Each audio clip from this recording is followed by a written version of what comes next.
Who's ready for some fun shit? Non-Americans are eating good for this story that I'm about to talk about.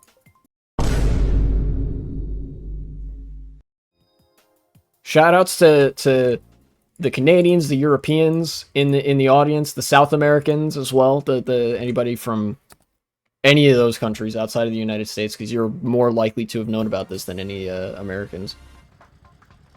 Please, if the link would load, please. Yes. Okay. From Le Monde, which is a French newspaper that also publishes in English, so I don't have to subject anybody to my French as a second language skills on stream. Marine Le Pen barred from running for public office after conviction in fake jobs trial. That's right, the leader of the far-right party in France was found guilty after of embezzlement and corruption, and can no longer hold or seek public office. Imagine that. Yeah, apparently, let's see. Her far-right party used European Parliament funds for European Parliament assistants to pay their own party members, which there is a substantial difference between those. It's like, they're members of different organizations. It's like you were supposed to pay like this non-profit who's staffing the European Parliament, or you're supposed to pay the European Parliament as an entity, but then we're like, nah, we'll just keep this money and pay ourselves with it, actually. And that sounds like fucking small peanuts in the United States, but that is a crime. Embezzling money is a crime. And it brings me immense joy to see that Marine Le Pen has been punished for this crime to the degree of she's no longer allowed to hold or campaign for public office. Very nice indeed. Law and order, as they say, I guess. Oh, what's up, Grantham? Oh, that was a mistake. What I thought was going to happen was I would hit the mushroom. Bad person suffering consequences. That had to be fiction. We'll see. We'll see what the road brings. But right now, it seems like yeah, you know, this might actually be real life. A Paris court on Monday, today, holy shit, March 31st, sentenced far-right leader Marine Le Pen to a 5-year ban on running for public office. Ah, only 5 years? Wah. Fuck. Oh, well. I guess there's the caveat. With immediate effect, throwing into doubt her bid to stand for president in 2027. Yeah, temporary ban. She was kicked. She got kicked from the fucking public office Discord. She'll be allowed back eventually. She was also given a 4-year prison term, but will not go to jail. Fuck! Come on, dude. Let me have this. With 2 years of the term suspended, the other 2 to be served outside jail with an electronic bracelet, the court ruled. Le Pen's lawyer said 2 hours after the decision, she would appeal. Okay. Including Le Pen, 9 current or former members of the European Parliament from the RN, which is a far-right party, were convicted. 12 assistants were also convicted of concealing a crime, with the court estimating the scheme was worth 2.9 million euros. Again, this really sounds like fucking chump change compared to the shit that goes on in the US, but like, hey, look, she's got to wear a fucking bracelet that tells the authorities whenever she like leaves her house or some shit. That is fine by me, at least for now.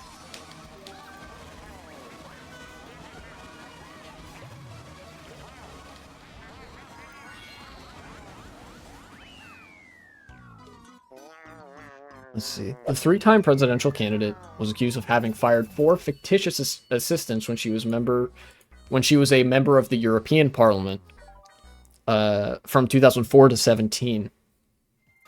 Let's see. The assistants who were paid by the European Parliament carried out tasks linked to the management of the party rather than work related to European Parliament activity, as is normally required of such positions. In addition to the suspicious suspicions of fictitious employment. The court suspected Le Pen of having been at the heart of an organized and centralized embezzlement system of money paid by the EU to her party between 2004 and 2017. Oh, shit. So, like, she was orchestrating this big embezzlement scheme where they were basically siphoning money from the European Parliament into the far-right party.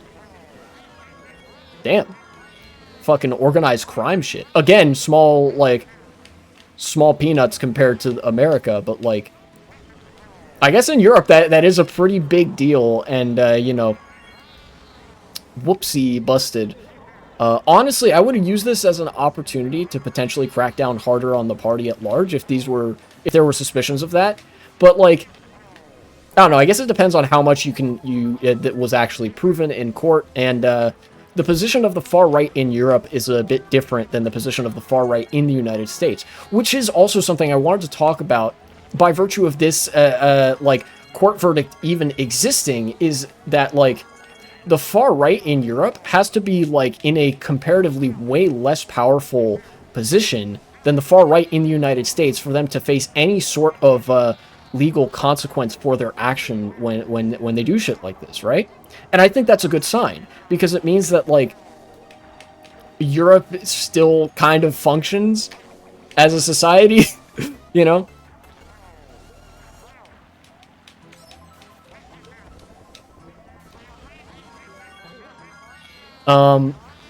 So I think that, like, there's some cause for hope in the fact that, like, Europe has a comparatively much less powerful far right than the United States does. You know, like, the United States is already facing and will continue to face a lot of international backlash for the rampant fascism in the government, for, like, the tariffs, for the fucking cutting of U.S. aid, for all sorts of shit. And I feel like Europe is going to be a good part of that, if that makes sense. We're getting later in the stream, so I feel like I'm starting to make less sense. But, like, it genuinely makes a huge difference that the United States is the, like, one big Western player where the far right is really active and prominent, right? Where, like, in Canada, that's not the case. In Mexico, that's not the case. In most European countries, that's not the case, except maybe Britain. We'll see about that one soon, right? Where, like, the far right has only taken power and looks like they're holding on to it, at least for the moment, in the United States. And that position of the far right being in the United States, because the far right is so interconnected and funded by capital, it's actually turning the rest of the world away from the far right. Does that make sense? I feel like this is indicative of that. Yeah, the fact that America has gone so apeshit with stuff like tariffs and, like, alienating countries that were our allies and shit like that has turned countries like Canada into less of a far-right aligned political landscape, you know? Canada has become less far-right because of what the American far-right is doing. And I think the same is going to apply to other countries, particularly that America has had connections with. We even saw this in Germany with the Die Linke getting a lot more support in the election than people expected, and with the AfD, despite support from Elon Musk and other, like, oligarchs, kind of stagnating about where they were expected to be, right? Better things are possible, potentially because of how, like, quickly and like, severely the fascists are accelerating economic crises and diplomatic crises around the world.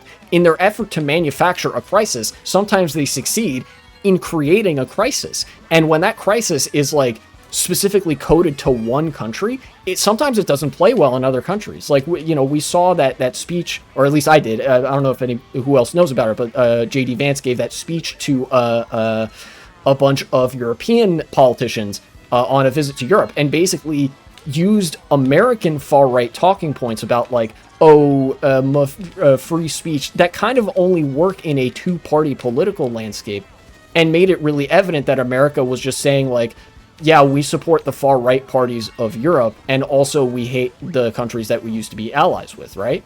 Like, that kind of political activity on the part of America, like giving that big of a middle finger to Canada, to Europe, to Mexico, to the Latin American countries we were allies with, makes them less likely to politically align with us, makes the public polarized against the political factions in the United States that are responsible for, you know, destroying these relationships, for destroying these trade ties and like these networks of nonprofits and like humanitarian aid, you know? The fascists in the United States being evil and having terrible consequences for other countries makes them less likely to turn to fascism in their own countries because they see what the United States is doing with it. And they're like, wow, that fucking sucks for us, you know, and for everybody else. But mostly for us, because, you know, people usually like react the most strongly to things that affect their present circumstances the most and the most directly.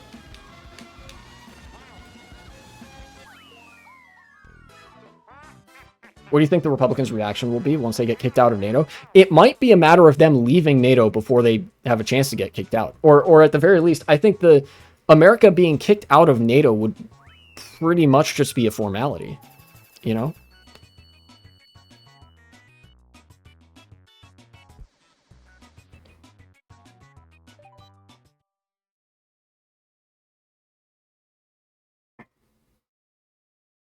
Genuinely, I do think that, like, something as comparatively small as this, like, we've got all this explosive shit in the United States happening.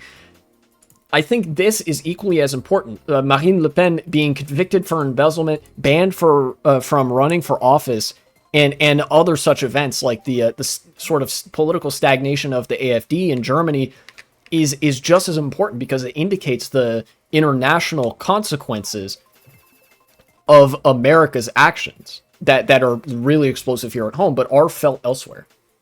Without nukes, who would win the entirety of NATO or America? NATO has nukes. France has nukes, and countries in NATO outside of the United States are ramping up their nuclear programs. So it's kind of a moot question because NATO does have a nuclear arsenal without the United States. It's not very big, but they have one.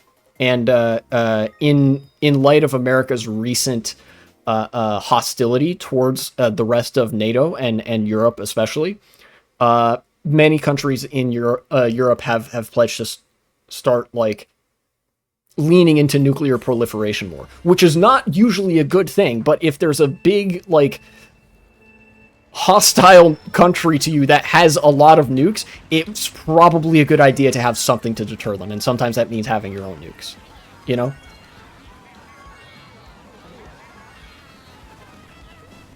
Yeah, like if America did try that, you probably would serve you well to like be petty and use the fucking nukes.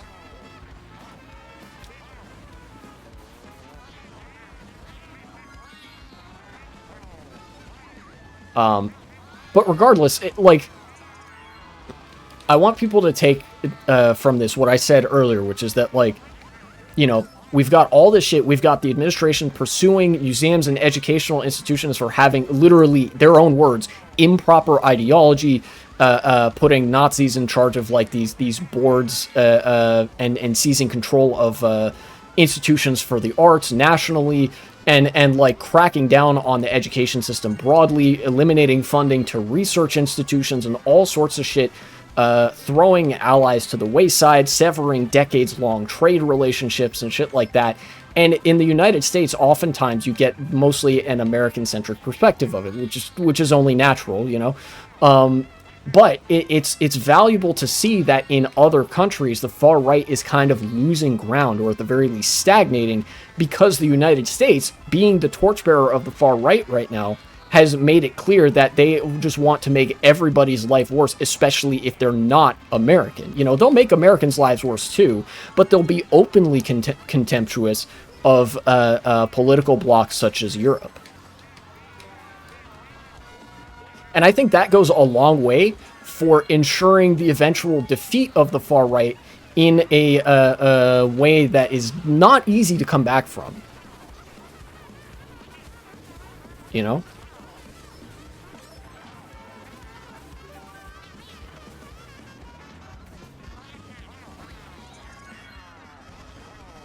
At least the whole world's not fascist. Yeah, the world isn't fascist. America is. And the fact that America is fascist is causing the rest of the world to be less fascist. You know? Despite all of the funding that is available to the fascists through their support from the oligarchs, you know, despite all of that, the institutional capture and shit like that, they cannot paper over the disastrous material consequences of their actions that hurt everybody else except for the oligarchs. And especially in countries that are not as institutionally captured by oligarchs as the United States, they're going to not want to be fascist. And that's good. You know, Canada should keep dogging on us, both in the hockey rink and also on national TV. That would be cool, I think. Other countries' Republicans, goddamn it, Americans. True. The Virgin American Republican versus the Giga Chad Irish Republican.